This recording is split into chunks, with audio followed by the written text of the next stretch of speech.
Nashville's Nikki Goser's husband was murdered right in front of her at a karaoke bar by a man who was stalking her. The nightmares lasted years. The nightmare isn't over.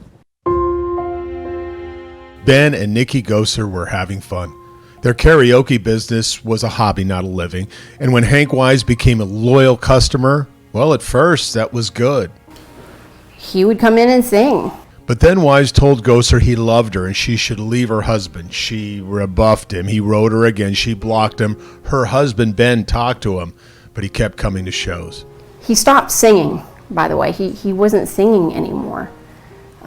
He would just stand there in the crowd and just stare a hole through me. Finally, one night, he found them at Johnny's Sports Bar, a show they didn't even advertise. She asked management to ask him to leave. She now knew she was being stalked. I was watching, like they were asking him to leave. He backed up and he unzipped his jacket and pulled a .45 caliber handgun from a shoulder holster. And Ben's running the karaoke show.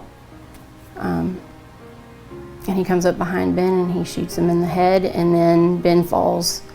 He stands over Ben and continues to fire 6 more rounds into him in front of myself and 50 other witnesses. Just like that, Nikki Goser's happy life to her fun-loving, affectionate Ben was over. And despite intentions of making the best out of things, things have not turned out for the best.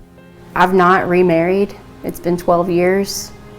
I don't have any children. You know, Ben and I wanted to have children, and I'll never know the family I would have had. Hank Wise was found guilty of second-degree murder and sentenced to 23 years in prison at 100%. He avoided the first-degree murder charge and life without parole based on his diagnosed delusional disorder mental illness. 23 years might seem like a long time, but throw in 3.5 years time reduced for good behavior. It feels like Hank Wise is getting out soon. He's going to be released in just 7 years. That is absolutely terrifying for me.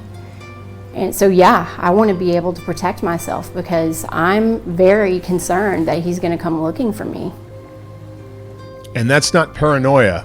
That's fact-based because Hank Wise still appears to be infatuated with Nikki Goser. He's written 7 love letters since he's been in prison, and they are disturbing. Quote, "Even though our relationship is a little bit like the Chris Stapleton song, Fire Away. But don't worry, Nicole. Even if you move on and find someone else, I will always love you." And then his elaborate, disturbing diagram of the conspiracy to kill Hank and Nicole. Still obsessed with you. It's very concerning. Still stalking you. Years afterwards. Still infatuated with you. Yes. Yeah, it's pretty scary. Still dangerous. Absolutely. He is very, very dangerous. How can you possibly get good behavior while committing new crimes? The U.S. Attorney's Office has charged Hank Wise with felony stalking. Very disturbing. Nikki Goser called to report all of this to the Tennessee Department of Corrections. And finally, he's charged. And they're not budging. Tennessee Department of Correction, they're not budging. They're not even telling me, yeah, we're going to seriously consider and look into revoking his early release. And I believe that all of it should be revoked. We needed to ask the Department of Corrections the same question. They told us they are, in fact, reviewing the credits in light of the new charges while Wise moves to federal custody. Victims' rights advocates say this should be an easy decision. Are we living in bizarro world? Because it makes sense that you get good behavior because you're having good behavior. So he got good behavior time while he was actually committing a felony. Why can't you just take that away? He doesn't deserve it. Nikki Goser, if you haven't noticed, is a fighter. She was instrumental in getting Tennessee's new lifetime order of protection law. She won't let this go. After all, she's lost almost everything else. I'll never know the family that I could have had. That was taken from me as well. I'm 45 years old now. I'm never going to have children. That's a real loss. It really is. A pregnant mother and her son are counting their blessings after an at-home fireworks display took a turn for the worst. Fox 17 News' Maggie Lemire is live in downtown Nashville with an update on how the two are doing and what led up to this very dangerous incident. Maggie.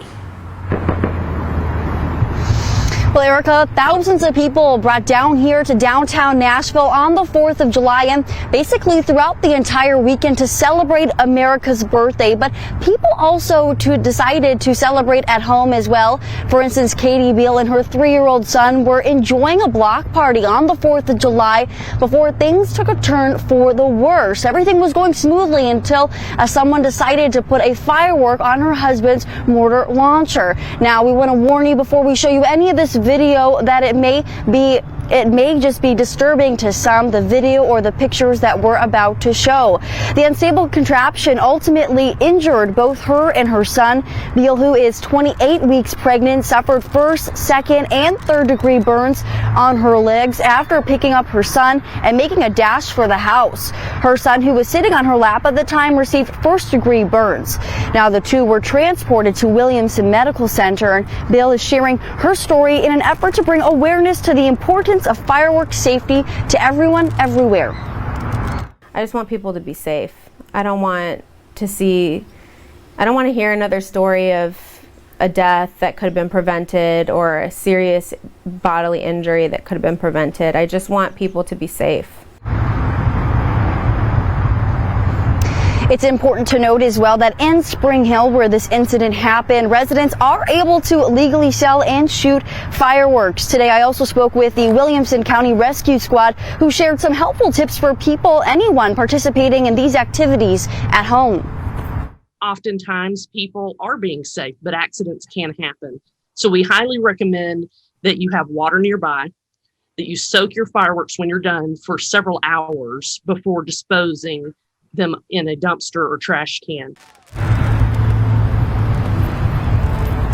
Now, Wade, who you just heard from there, says on Sunday afternoon, Williamson County Rescue Squad saw between 3 and 4 instances involving fireworks. But as for Beal and her son, she says that she will not be participating in any amateur fireworks displays ever again. City leaders told me they want answers and a proper investigation. What went wrong here at the Bridge Building and why were officers put in such a dangerous situation? Hundreds of thousands of people flooded the streets of Broadway on Sunday night to watch the largest fireworks display in the country. But before the show even started, 8 SWAT officers and a Metro police officer were in the firework blast area. You never want to have first responders be put at unnecessary risk, and I think that's where we got to last night. Freddie O'Connell represents this district. A Nashville fire marshal noticed a person on the roof of the Bridge Building. A helicopter and SWAT officers came to the scene where they eventually found a total of 4 people at the building. Officials say the SWAT officers cleared the building to make sure no one was inside, but Metro police say a security guard told a fire employee he was the last one in the building. Without going through proper protocols, someone was told the fireworks show could resume. When you hear that there's some miscommunication, you do get concerned. Officers were still in the building and had to shelter in place. How concerning is it to you to know that there were MNPD officers in the building when the fireworks started? I mean, it's infuriating. You know, not sure who gave the final okay. I tried reaching out to Metro Fire for an on-camera interview. They denied my request, but tell me the investigation is ongoing. What do you think needs to happen so these incidents don't happen in the future, especially since, you know, the city just had a bombing 6 months ago, and, you know, who needs to be held accountable for this? You sit everybody back down. You go back through the proper protocols and procedures. If there was something missing in those protocols. Right now, there are no charges against the 4 people who were escorted outside of the Bridge Building. However, again, this is still an active investigation.